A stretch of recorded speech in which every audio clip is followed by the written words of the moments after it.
Mateo capítulo 20. El reino del cielo es como un propietario que salió temprano por la mañana con el fin de encontrar trabajadores para su viñedo. Acordó pagar el salario normal de un día de trabajo y los envió a trabajar. A las 9 de la mañana, cuando pasaba por la plaza, vio a algunas personas que estaban allí sin hacer nada. Entonces les contrató y les dijo que al final del día les pagaría lo que fuera justo. Así que fueron a trabajar al viñedo.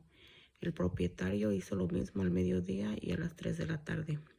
A las 5 de la tarde se encontraba nuevamente en la ciudad y vio a otros que estaban allí. Les preguntó: ¿por qué ustedes no trabajan hoy? Entonces contestaron: porque nadie nos contrató. El propietario les dijo: entonces vayan y únanse a los otros en mi viñedo.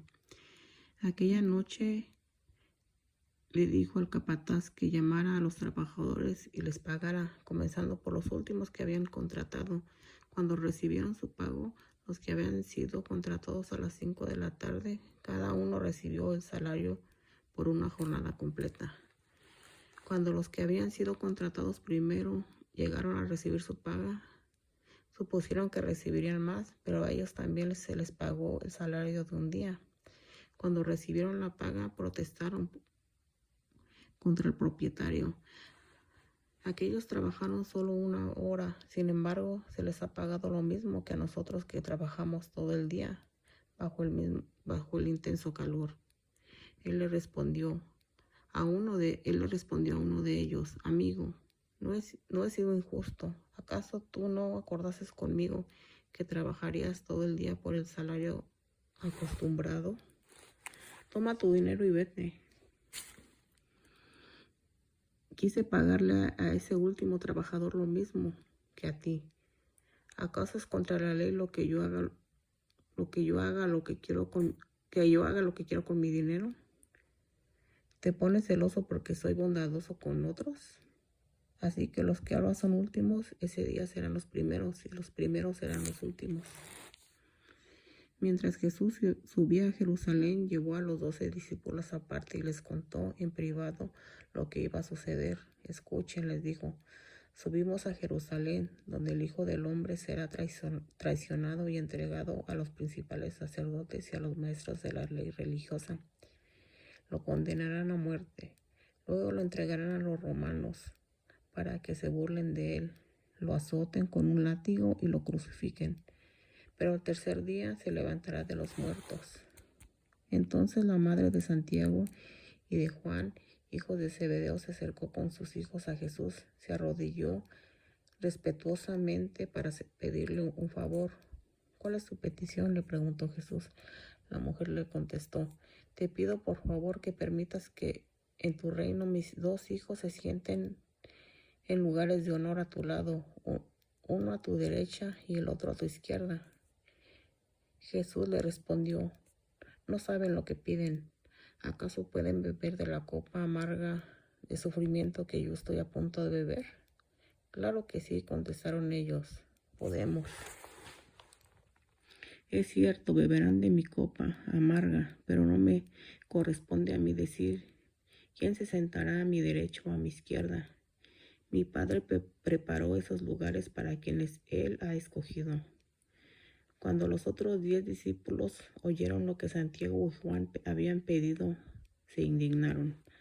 Así que Jesús los reunió a todos y les dijo: ustedes saben que los gobernantes de este mundo tratan a su pueblo con prepotencia y los funcionarios hacen alarde de su autoridad frente a los súbditos. Pero entre ustedes será diferente.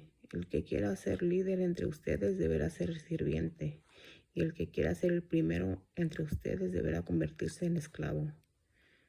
Pues ni aún el Hijo del Hombre vino para que le sirvan, sino para servir a otros y para dar su vida en rescate por muchos. Mientras Jesús y sus discípulos salían de la ciudad de Jerusalén, una gran multitud los seguía.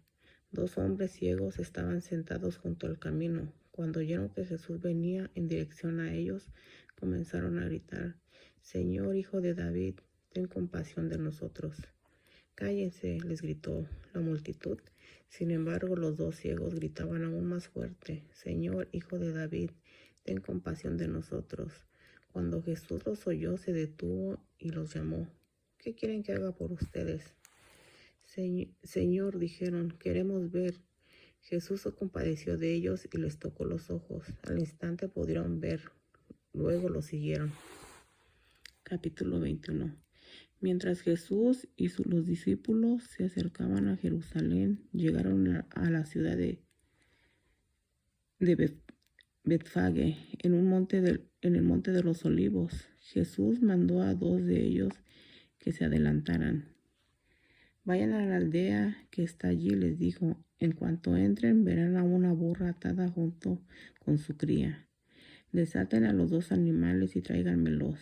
Si alguien les pregunta qué están haciendo, simplemente digan: el Señor los necesita. Entonces les permitirá llevárselos de inmediato.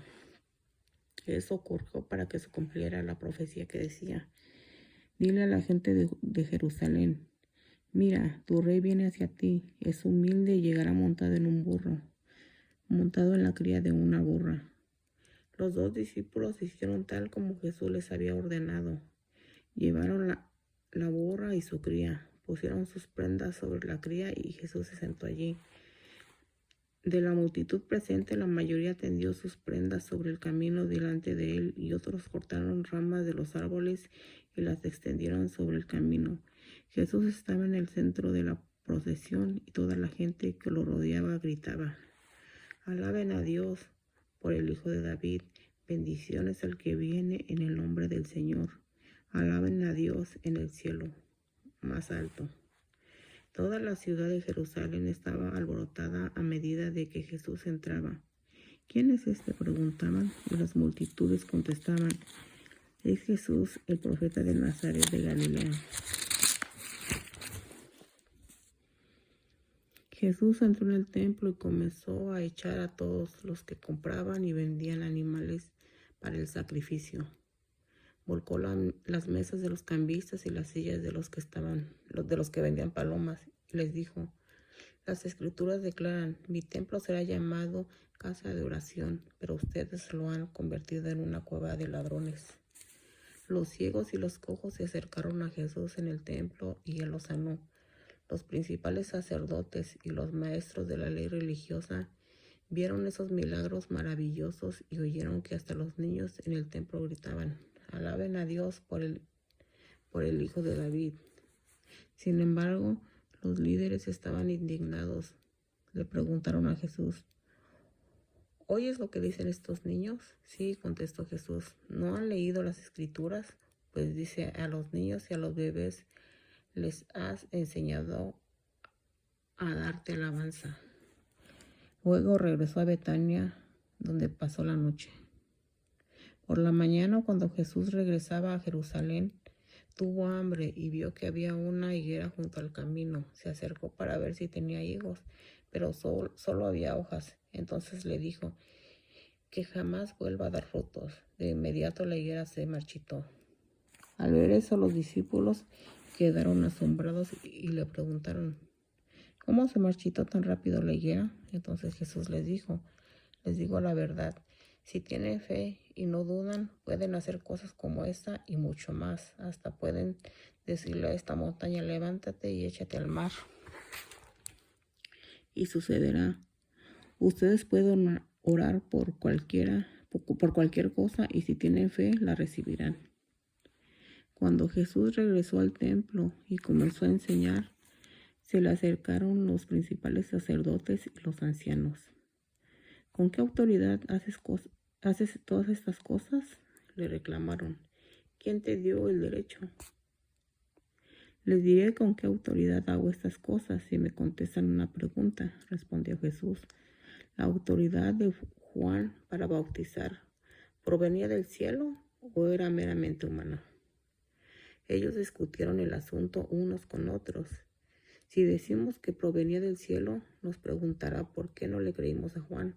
Pero si decimos que era meramente humana, la multitud se volverá contra nosotros, porque todos creen que Juan era un profeta. Entonces finalmente contestaron: no sabemos. Y Jesús respondió, entonces yo tampoco les diré con qué autoridad hago estas cosas. Pero ¿qué piensan de lo siguiente? Un hombre con 2 hijos le dijo al mayor, hijo, ve a trabajar el viñedo hoy. El hijo le respondió, no iré, pero más tarde cambió de idea y fue. Entonces el padre le dijo al otro hijo, ve tú. Y él le dijo, sí, señor, iré, pero no fue. ¿Cuál de los dos obedeció al padre? Ellos contestaron el primero. Luego Jesús explicó el significado. Les digo la verdad, los corruptos cobradores de impuestos y las prostitutas entrarán en el reino de Dios antes que ustedes. Pues Juan el Bautista vino y les mostró a ustedes la manera correcta de vivir, pero ustedes no le creyeron, mientras que los cobradores de impuestos y las prostitutas sí le creyeron. Aún viendo lo que ocurría, ustedes se negaron a creerle y a arrepentirse de sus pecados. Ahora, escuchen otra historia. Cierto propietario plantó un viñedo, lo cercó con un muro, cavó un hoyo para extraer el jugo de las uvas y construyó una torre de vigilancia. Luego les alquiló el viñedo a unos agricultores arrendatarios y se mudó a otro país. Llegado el tiempo de la cosecha de uva, envió a sus siervos para recoger su parte de la cosecha. Pero los agricultores agarraron a los siervos, golpearon a uno, mataron a otro y apedrearon a un tercero. Entonces el dueño de la tierra envió a un grupo más numeroso de siervos para recoger lo que era suyo, pero el resultado fue el mismo. Finalmente el dueño envió a su propio hijo, porque pensó, sin duda respetarán a mi hijo. Sin embargo, cuando los agricultores vieron que venía el hijo, se dijeron unos a otros, aquí viene el heredero de esta propiedad. Vamos, matémoslo y nos quedaremos con la propiedad. Entonces lo agarraron, lo arrastraron fuera del viñedo y lo asesinaron. Cuando el dueño del viñedo regrese, ¿qué les parece que hará con esos agricultores? Los líderes religiosos contestaron, a los hombres malvados les dará una muerte horrible y alquilará el viñedo a otros que les dará su porción, que le darán su porción después de cada cosecha. Entonces Jesús les preguntó, ¿nunca leyeron las Escrituras? La piedra que los constructores rechazaron ahora se ha convertido en la piedra principal. Esto es obra del Señor y es maravilloso verlo. Les digo que a ustedes se les quitará el reino de Dios y se les dará a una nación que producirá el fruto esperado. Cualquiera que tropiece con esta piedra se hará pedazos y la piedra aplastará a quienes les caiga encima. Cuando los principales sacerdotes y los fariseos oyeron esa parábola, se dieron cuenta de que contaba esa historia en contra de ellos, porque ellos eran los agricultores malvados. Querían arrestarlo, pero tenían miedo de las multitudes que consideraban que Jesús era un profeta.